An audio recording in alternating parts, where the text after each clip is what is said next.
చెప్పాం క్షీరసాగర మదనం అని చెప్పి. క్షీరసాగర మదనం, ఒక్క క్షీరసాగర మదనము అనగానే ఇందులో స్వామి యొక్క 3 అవతారాలు బయటకు వస్తాయి. ఈరోజు మనం చెప్పుకునేటువంటి ఆఖ్యానంలో శ్రీ మహావిష్ణువు యొక్క 3 అవతారాల గురించి చెప్పుకుంటాం. అలానే కాదు, సర్వ సంపదలకు నిలయమైనటువంటి అన్ని సంపదలు ఎవరి దగ్గర అయితే ఉంటాయో ఆ తల్లి పుట్టినటువంటి సందర్భాన్ని చెప్పుకుంటాం. మహాలక్ష్మి ఆవిర్భావం చెప్పుకుంటాం. ఈరోజు శ్రీమన్నారాయణుడి యొక్క 3 అవతారాలని, మహాలక్ష్మి యొక్క అవతారాన్ని, అలానే ఏదైతే హరికి ప్రియుడైనటువంటి హరుడు ఉన్నారో మహాదేవుడు, ఆయన చేసినటువంటి గొప్పదైనటువంటి లోకరక్షణ కార్యక్రమాన్ని మనం ఈరోజు చెప్పుకుంటాం. ఆ లోకరక్షణ చేయడానికి భార్య అయినటువంటి పార్వతీదేవి ఏ విధంగా ఆ పరమశివుడికి తన అనుమతి తెలిపింది అనేది తెలుసుకుంటాం ప్రియ భగవద్బంధువులారా. అంతేకాదు, ఈరోజు మనం చెప్పుకునేటువంటి ఆఖ్యానంలో లక్ష్మీనారాయణుల కళ్యాణం జరుగుతుందండి. అంటే చాలా పరమ పవిత్రమైనటువంటి ఆఖ్యానం.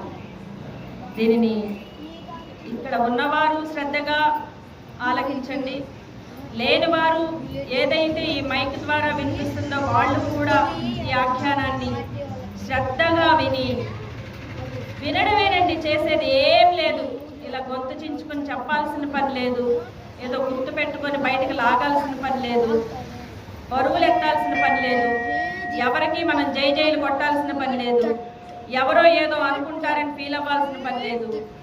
మన యొక్క ఏదైతే భగవంతుడు ఇచ్చినటువంటి ఇంద్రియాలు ఉన్నాయో ఆ ఇంద్రియాలలో ఒక దానిని, శ్రవణేంద్రియాన్ని భగవంతుడికి సమర్పించండి. నిన్న చెప్పుకున్నాం మనం, అనేక రకాల వేల రూపాయలు ఇచ్చి పుష్పాలు కొని తెచ్చాయనికి పుష్పాభిషేకం చేయక్కర్లేదు.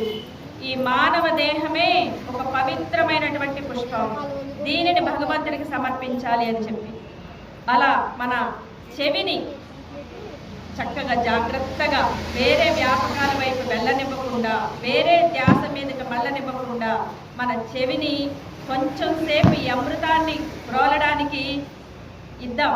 ఈరోజు అమృతం పుడుతుంది, విశేషంగా అమృతం వస్తుందండి. ఈరోజు అమృతం వచ్చేటువంటి మహాద్భుతమైనటువంటి ఘట్టం ఈరోజు మనం చెప్పుకునేటువంటి క్షీరసాగర మదనం అనేది.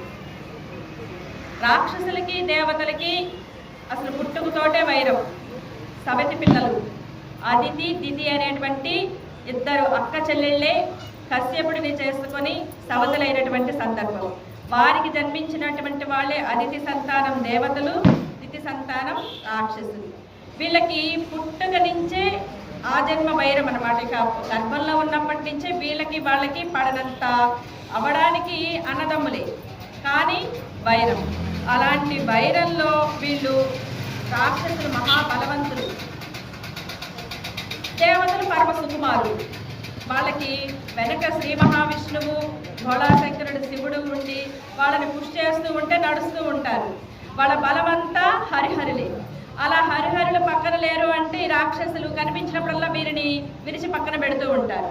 అలా జరుగుతూ ఉన్నటువంటి సందర్భంలో రాక్షసుల బాధలు ఎక్కువైపోయి ఈ దేవతలంతా భరించలేక బ్రహ్మదేవుడి దగ్గరికి వెళ్ళి, తండ్రి, మేము ఈ రాక్షసుల బాధను భరించలేకపోతున్నాము, వీరిని ఏ విధంగా అయినా సరే నిరోధించాలి, ఏదో ఒక మార్గం చెప్పు, నువ్వే కదా విధాతవే అని చెప్పి ఆయన దగ్గరికి వెళ్ళి ప్రార్థన చేశారట.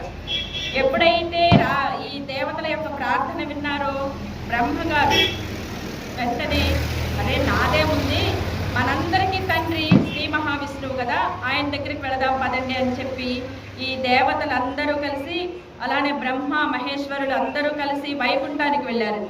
వైకుంఠానికి వెళ్ళి గొప్పగా స్తోత్రం చేశారు స్వామిని, చాలా గొప్పగా స్తోత్రం చేశారు. అదే చెప్తున్నాను, ఎప్పుడైనా సరే మనం ఆర్తితోటి పిలవాలి భగవంతుడిని.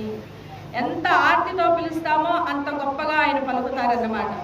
ఇక్కడ ఆర్తితోటి వీళ్ళు ఎప్పుడైతే స్వామికి స్తోత్రం చేశారో ఆ స్తోత్రం వినగానే స్వామి ఆనందపడి ఆయన 1000 కోట్ల సూర్యులు వెలుతురు వచ్చినంత గొప్పగా ఒక పెద్ద ప్రకాశం వచ్చిందట. ఆ ప్రకాశాన్ని వీళ్ళు తట్టుకోలేకపోయారు, అంత వెలుగుగా స్వామి దర్శనం ఇచ్చారు. ఆ వెలుగుని వీళ్ళు ఎప్పుడైతే భరించలేకపోతున్నారో స్వామి మెల్లమెల్లగా తన యొక్క సంపూర్ణమైనటువంటి అవతారాన్ని చూపించారట. చక్కగా మూర్తీభవించినటువంటి కళ్యాణ గుణగణాలన్నీ కూడా ఒక చోట మూర్తీభవిస్తే ఎలా ఉంటారో అలా చక్కగా స్వామి చతుర్భుజుడై అన్ని రకాలైనటువంటి ఆభరణాలను దాల్చి పట్టు పీతాంబరాన్ని ధరించి శ్రీవత్సాన్ని ధరించి ఆయన చాలా ఆనందంగా చక్కగా అందంగా చూడడంతో కన్నుల నుంచి కరుణ, ఆ దేవతలందరికీ మీకు నేనున్నాను అనేటువంటి అభయం ఇచ్చేటువంటి ఆ కరుణని చూపిస్తూ స్వామి ప్రత్యక్షమయ్యారు. ఆ స్వామి యొక్క దివ్యమైనటువంటి ఆ సుందర మోహన రూపాన్ని చూసి వీళ్ళంతా కూడా ఆనంద పారవస్యంలో మునిగిపోయారండి. మరొక మాట లేదు, అక్కడ స్తోత్రం చేయవలసినటువంటి పని లేదు, గొప్పగా ఏదో కోరికలు కోరాల్సినటువంటి స్థితి లేదు. స్వామి యొక్క దివ్యమైనటువంటి ఆ మంగళమైనటువంటి ఆ రూపం ఏదైతే ఉందో దానిని దర్శించడమే పరమ మోక్షం. దానిని తనివి తీర గ్రోలడమే స్తుతి అన్నమాట. స్వామికి చేసే స్తుతి ఏంటంటే ఆనందంతో ఆయనను అలా కన్నులార్పకుండా అలా చూస్తూ చేతులు కైమోడ్చి ఒక తన్మయత్వంలో ఉండిపోవడమే భగవంతుడికి భక్తుడు చేసేటువంటి స్తుతి. ఇక్కడ వీళ్ళంతా కూడా గొప్పగా స్వామిని స్తుతిస్తూ ఉన్నారు, అలా చూస్తూ ఉండిపోయారు. స్వామి వాళ్ళందరికీ శరణు చెప్పారు.